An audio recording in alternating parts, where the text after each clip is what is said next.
जय माता दी दोस्तों, मेरी नई वीडियोस के लिए मेरा चैनल सब्सक्राइब कीजिए और बेल आइकन पे क्लिक कीजिए ताकि आपको मेरी नई वीडियोस के नोटिफिकेशन मिल सकें। जय माता दी दोस्तों, मैं आपका इंजीनियर शर्मा एक बार फिर आपके लिए अपनी नई वीडियो लेकर आया हूं। मेरी इस नई वीडियो में मैं आपको उर्वशी अप्सरा के बारे में बताऊंगा। तो चलिए हम स्टार्ट करते हैं। अप्सरा साधना के क्या लाभ हैं और हमारे जिंदगी में इसका क्या महत्व है। सभी अप्सराओं के स्वभाव अलग अलग हैं। कोई अप्सरा अपने साधक को प्रेमिका की तरह मधुर वाणी और मधुर नोक झोंक से रिझाती है और कोई अपना कामुकतापूर्ण स्वभाव से अपने साधक को रिझाती है।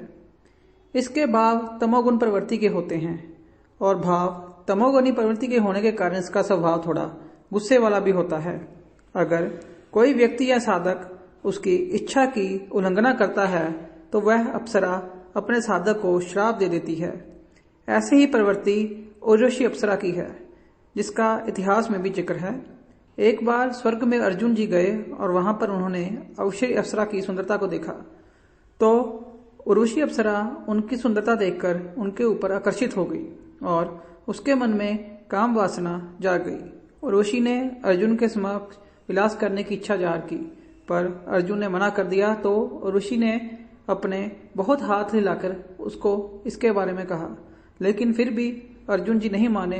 तो उर्वशी ने अर्जुन को श्राप दे दिया कि तुम किन्नर बन जाओ। ऐसे ही कई साधक हैं जो उनकी साधना करते हैं लेकिन बाद में पछताते हैं।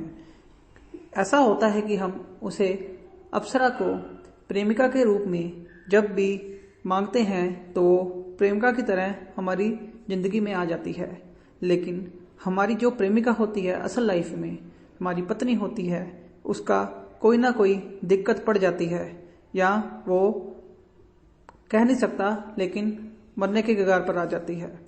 अब आपको बताता हूं कि उर्वशी अप्सरा की उत्पत्ति कैसे हुई। उर्वशी अप्सरा की उत्पत्ति नर नारायण की जांघों से हुई है। एक समय नर नारायण राम के ऋषि तपस्या कर रहे थे।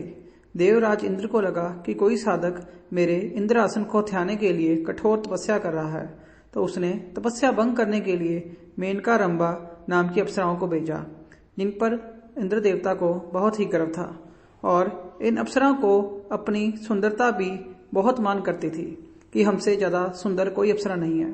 पर वो अप्सराएं नर नारायण की तपस्या नहीं भंग कर पाई। नर नारायण ने इन अप्सराओं की सुंदरता का अहंकार तोड़ने के लिए अपनी जांघों से उर्वशी अप्सरा को उत्पन्न किया। उर्वशी मेनका रंभा से भी कहीं ज्यादा खूबसूरत थी। नर नारायण की जांघों से उत्पन्न होने के कारण ये अप्सरा में तमोगुण स्वभाव मौजूद हैं, इसलिए ये थोड़ी सी हट्टी, क्रोधी और कामुक स्वभाव की है। ऐसा नहीं कि ये कोई बुरी साधना है। विश्वामित्र जी ने इस साधना करके इस अप्सरा को सिद्ध किया था और जिंदगी में सभी भोगों को भोगा। विश्वामित्र के बाद उनके शिष्य भूरिश्रवा, चिन्मय, देवसुत, गंधर्व और यहाँ तक कि देवी विश्रा और रतन प्रभा ने भी उर्वशी सिद्ध कर जीवन के संपूर्ण भोगों का भोग किया था और भी कई बड़े बड़े महापुरुषों ने इसकी साधना को करा था।